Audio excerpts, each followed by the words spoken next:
Every year, 40 million people visit Las Vegas thinking they figured it out.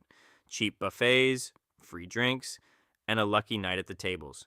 But the strip was never built for you to win. So the real question is, do you actually know what's happening to your money the moment you step through those casino doors? The first thing you notice when you land in Las Vegas is the light. It hits you before you even leave the airport. Bright, sharp, and relentless. Even at 2 in the morning. The signs outside the terminal glow in neon pinks and electric blues, promising shows, steaks, and jackpots. The air smells faintly of recycled cool air, and something sweet you can't quite name. Your bags haven't even touched the carousel yet, and already the city is working on you. That's not an accident. Las Vegas is the most carefully engineered city on the planet. Every light, every sound, every smell inside those massive buildings has been studied, tested, and placed with a single purpose in mind. Not to entertain you, not to impress you, to separate you from your money as slowly and as pleasantly as possible, so that by the time you realize what happened, you're already on the plane home. 40 million tourists visit the Strip every single year. They come from every country, every income bracket, every walk of life. College students are saving up for one big trip. Retired couples celebrating anniversaries. Bachelor parties rolling in on a Friday night with wallets full and guards down. They all arrive with roughly the same idea in their heads. Vegas is a place where the drinks are free. The fun is endless. And maybe, just maybe, they'll beat the house. Locals watch all of this with a quiet, knowing look. Ask anyone who has lived in Las Vegas for more than a year, and they will tell you the same thing. The Strip is not a playground. It is a product, and tourists are not the guests. Tourists are the inventory.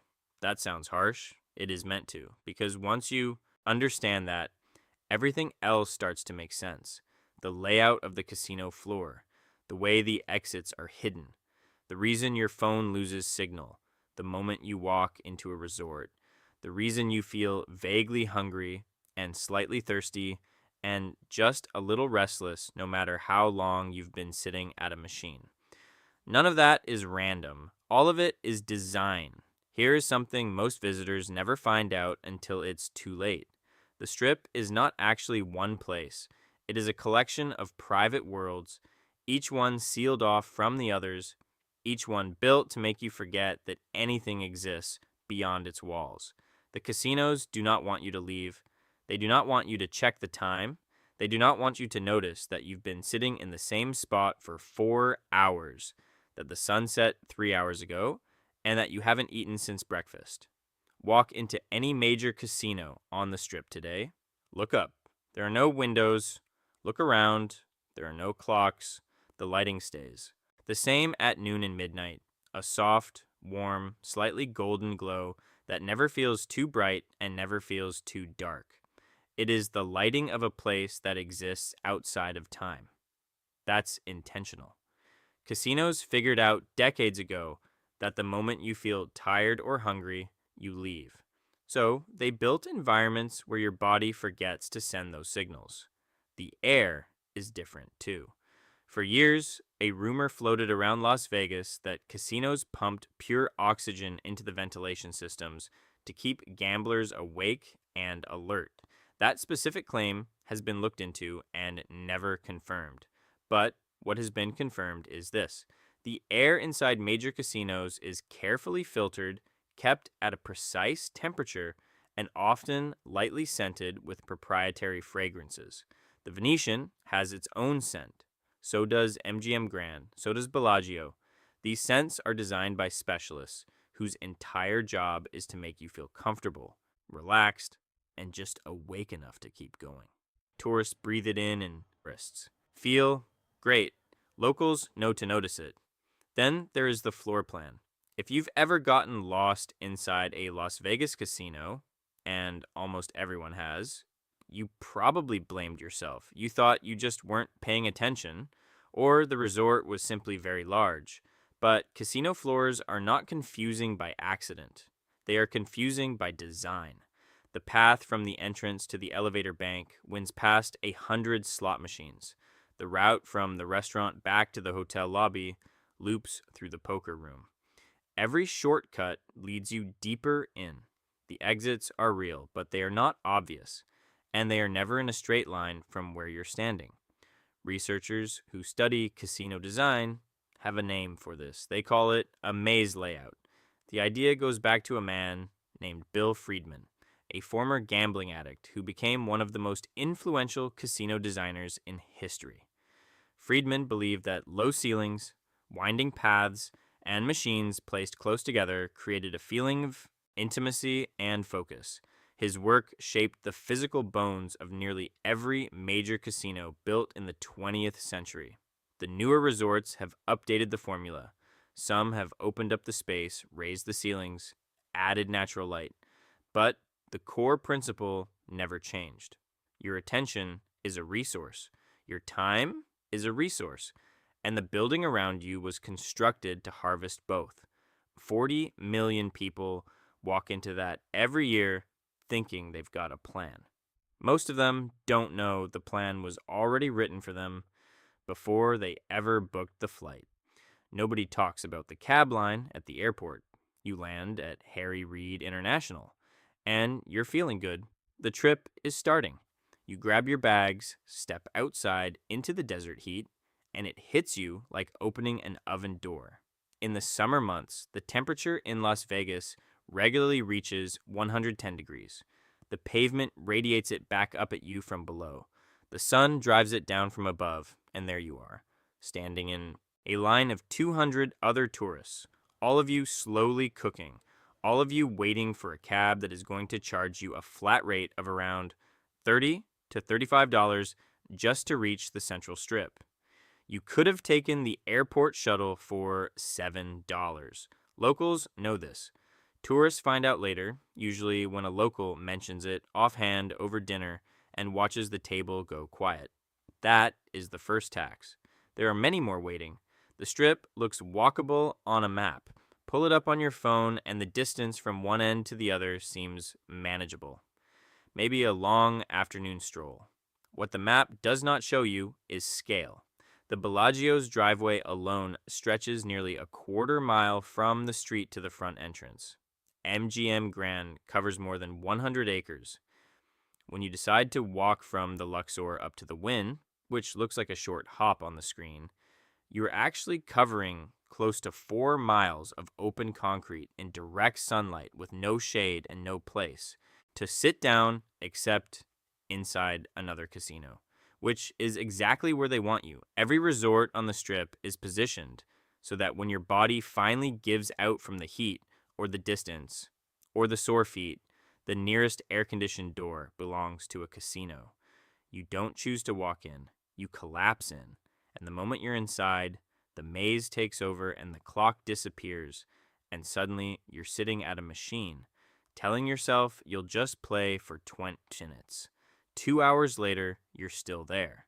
The free drink system is one of the most misunderstood things in Las Vegas. Tourists hear about it before they even arrive. Free drinks while you gamble, it sounds like a gift. It is not a gift. It is one of the most precisely calculated tools in the entire casino operation. Here is how it actually works. Cocktail servers on the casino floor are assigned to specific zones. They make rounds on a set schedule. When you are actively gambling, money in the machine, cards on the table, you qualify for a free drink. The drink itself costs the casino almost nothing. A well drink, the kind they pour most often, runs the house maybe $2 in actual cost. What that $2 drink buys them is your body in that seat for another 45 minutes while you wait for the next round. Studies on gambling behavior show that players who drink while gambling consistently wager more per hour, make faster decisions, and stay longer than players who don't. The casino knows this. The free drink is not generosity, it is an investment with a very reliable return. And the drinks come slowly on purpose. Fast drinks would get you drunk and send you to bed. Slow drinks keep you just comfortable enough to stay seated and just buzzed enough to stop counting carefully. Now, here's where the location problem compounds everything. The Strip runs roughly 4.5 miles along Las Vegas Boulevard. But the part that tourists actually experience, the stretch between Mandalay Bay at the south end and the Stratosphere at the north, is not evenly distributed in terms of foot traffic or energy. The real center of gravity sits between Bellagio and Caesar's Palace. That half-mile stretch is where the crowds are thickest, where the fountains are, where the high-end restaurants cluster.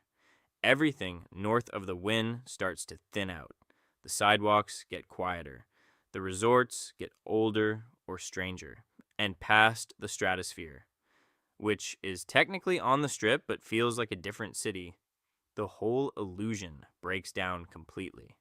Empty lots, strip malls, pawn shops, a bail bondsman operating 24 hours a day because he knows exactly who his customers are and when they'll need him. Tourists never see that part. Locals drive past it every week. The address system in Las Vegas is its own quiet trick. Several hotels that advertise themselves as being on the Strip are not technically on Las Vegas Boulevard at all. The Palms is on Flamingo Road. The Rio sits just west of the boulevard. Hard Rock, before it was converted, was nearly a mile off the main drag. These properties market themselves with Strip-adjacent language, close to the action, minutes from everything, and tourists book them expecting a short walk to the center. What they get is a cab ride they didn't budget for and a resort fee they didn't expect. Resort fees. This is where the machinery really starts to grind. Every major hotel on the Strip charges a resort fee on top of the advertised room rate. These fees range from $35 to $55 per night and cover things like pool access, gym access, and Wi-Fi. Amenities that in any other hotel in the world are simply included in the room price. A room listed online at $89 a night becomes $145 by the time you check out. The fees are disclosed technically. They appear in the fine print during booking in a box that most people scroll past because the headline number looked reasonable. The headline number is designed to look reasonable. The fine print is designed to be skipped. Las Vegas runs on the gap between what things appear to cost and what they actually cost. The Strip was not built for the person who reads the fine print. It was built for everyone else, and everyone else keeps showing up. 40 million strong every single year. It started with a receipt. In the spring of 2024, a man sat down at the sportsbook inside a well-known Strip resort. He was watching a game, relaxing, doing what you're supposed to do in Las Vegas. He ordered nachos. Not a steak, not a bottle of champagne. Nachos. The simplest, most universal stadium snack on the planet. He waited and waited. After close to an hour, a plate arrived in front of him. On it sat 6 tortilla chips. 6, with a small side of melted cheese and 2 dipping sauces. The bill said $27. He took a photo and posted it online with a single sentence. Come on, man. Within 48 hours, the image had been seen by millions of people. Other casinos jumped in immediately, posting their own nacho plates, overflowing baskets loaded with toppings at $12 or $14. The resort became a national punchline. Late-night shows mentioned it. News outlets ran the story. People who had never visited Las Vegas and had no plans to were sharing the photo and shaking their heads. But here is what that photo was really showing underneath the laugh. It was showing the full cost of what Las Vegas has become. The nachos were not a mistake. They were not a kitchen error or a one-time pricing glitch. They were the logical endpoint of a pricing strategy that had been building on the Strip for over a decade. Starting around 2012, the major casino operators began a quiet but dramatic shift. They looked at their revenue models and made a decision. Gambling alone was no longer reliable enough. The house edge was real, but players were getting smarter, and the real money, the consistent, scalable money, was going to come from everything around the gambling: the rooms, the restaurants, the pools, the clubs, the spas, the food. The strategy had a name in the industry. Analysts called it non gaming revenue. And it worked. By the early 2020s, non gaming revenue on the Strip had grown to represent more than 60% of total income for the major operators. Las Vegas was no longer primarily a gambling city. It was a luxury hospitality city that happened to have casinos inside it. For tourists who had grown up on the idea of cheap Vegas, the $2 shrimp cocktail, the 99-cent breakfast, the Loss Leader buffet, this was a total reversal of everything they thought they knew. The buffets tell the whole story. For generations, the Las Vegas buffet was a symbol of the city's promise. Come here, spend your money gambling, and we will feed you like royalty for almost nothing. The buffet was subsidized by the casino.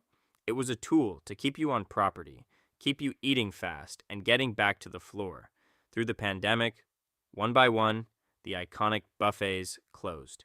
Caesar's Palace shut its buffet. The Bellagio shut its buffet. The Rio, which once operated the largest buffet in Las Vegas, closed permanently. Some have reopened in reduced form at significantly higher prices. The $2 shrimp cocktail at the Golden Gate downtown, a Vegas institution since 1959, now costs $5 and has for years. That is still cheap by Strip standards. By any other standard, it is a symbol of how far the promise has drifted. Coffee at a major Strip resort will run you $8 to $12 for a basic cup. A cocktail at a pool, not a specialty drink, just a standard cocktail, starts at $18 and goes up from there. A bottle of water from the minibar in your room costs $7. The minibar sensor is so sensitive that picking up the bottle to look at it can sometimes trigger a charge, and disputing that charge at checkout means standing at the front desk for 20 minutes while the person behind the counter types things into a computer and apologizes without actually resolving anything. Room cleaning is no longer automatic. On the Strip, housekeeping is now opt-in at most major properties. You have to request it. If you don't, your room stays as you left it. This policy appeared quietly during the pandemic as a safety measure and never left. It also conveniently reduced labor costs by a significant margin. Guests who expected daily fresh towels and a made bed found themselves calling the front desk and being told that service was available upon request, usually with a half-day wait. Parking used to be free at every casino on the Strip. That ended around 2016 when MGM Resorts introduced paid parking across its properties. Others followed within months. Today, self-parking costs between $15 and $25 per day at most. Major resorts. Valo is $35 to $50. Loyalty card holders at certain properties get a discount or a waiver, but the baseline for a visitor with no loyalty status has quietly become a daily parking tax on top of the resort fee, on top of the room rate, on top of the taxes, on top of everything else. The loyalty program system is its own world. Every major casino runs one. MGM has M Life Rewards. Caesars has Caesars Rewards. Wynn has Wynn Rewards. These programs are genuinely valuable, but only if you understand how they work, and tourists almost never do. The comp system, short for complimentary, means that high-volume players get things for free. Rooms, meals, show tickets, concert seats. The casino gives these away because the math works in their favor. A player who loses $2,000 over a weekend might receive a free room worth $200. The resort is still ahead by $1,800. Tourists walk up to the Players Club booth on their first day, sign up for a card, and spend the next 3 days swiping it at every machine expecting rewards to stack up. What they don't know is that the tier thresholds, the point at which your play becomes meaningful to the casino, are set far higher than casual play ever reaches. You are not earning your way to free things. You are building a data profile that tells the casino exactly how much you're worth and how to keep you coming back. The nachos guy didn't know any of this when he sat down. He just wanted a snack.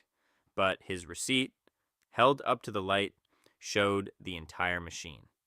Here is what locals actually do. They don't stay on the strip.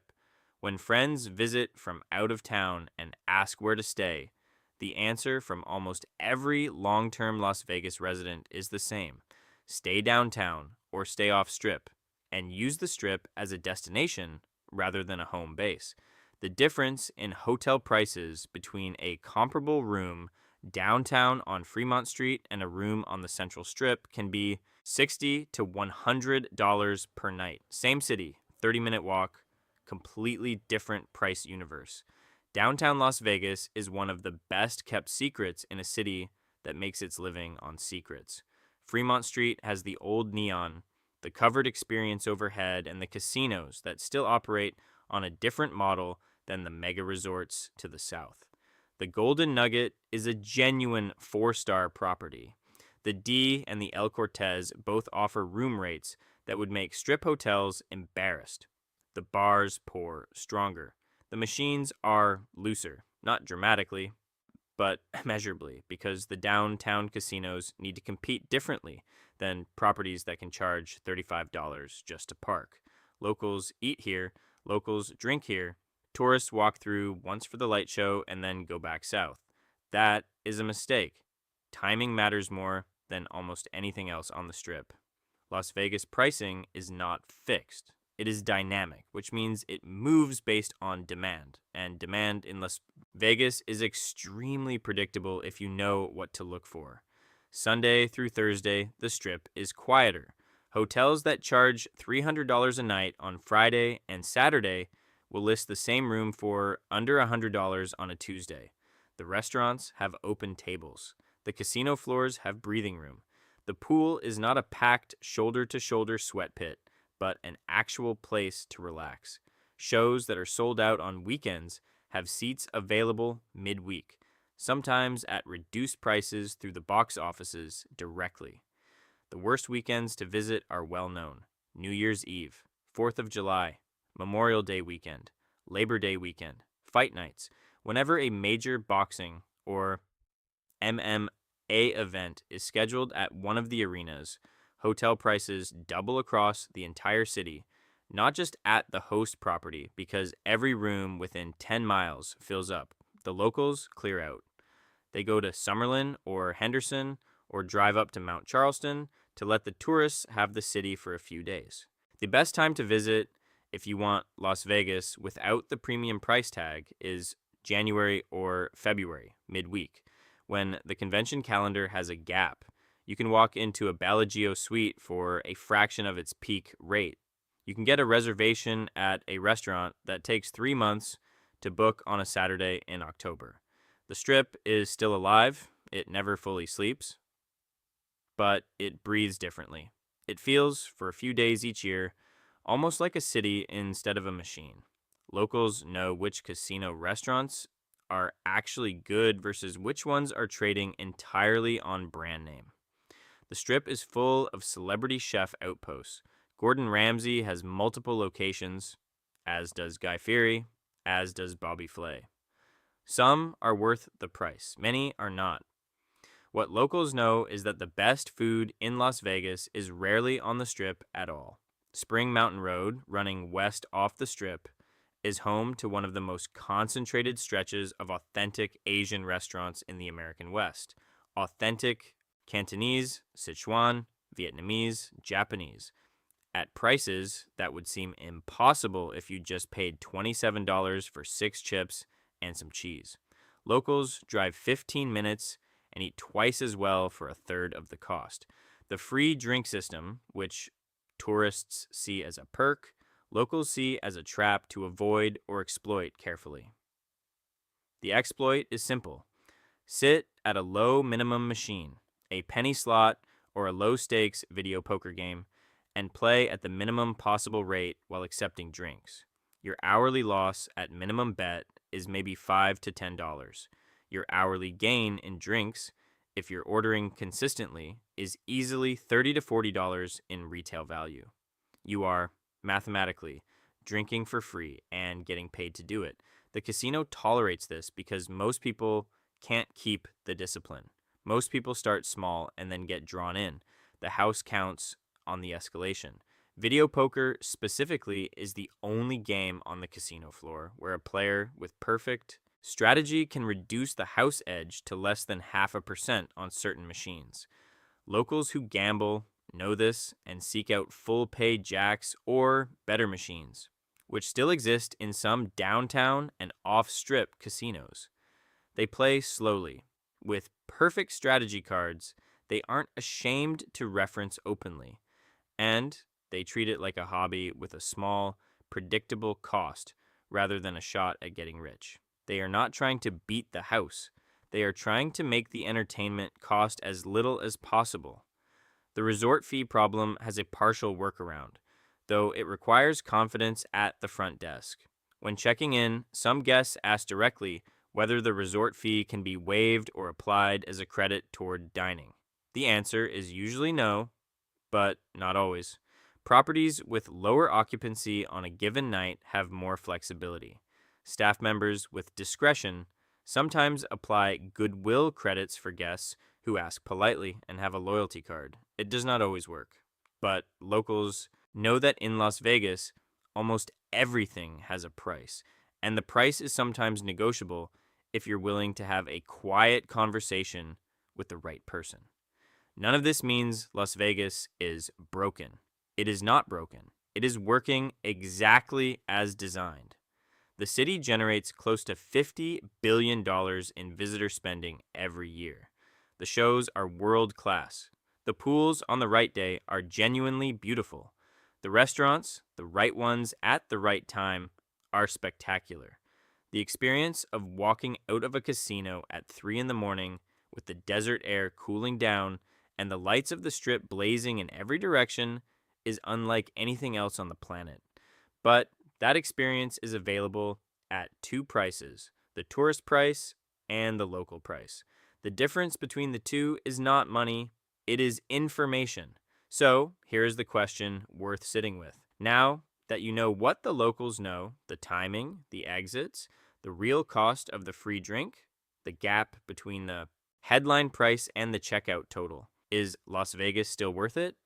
Or has the Strip finally priced itself into a version of the city that only works if you don't look too closely? Leave your answer in the comments.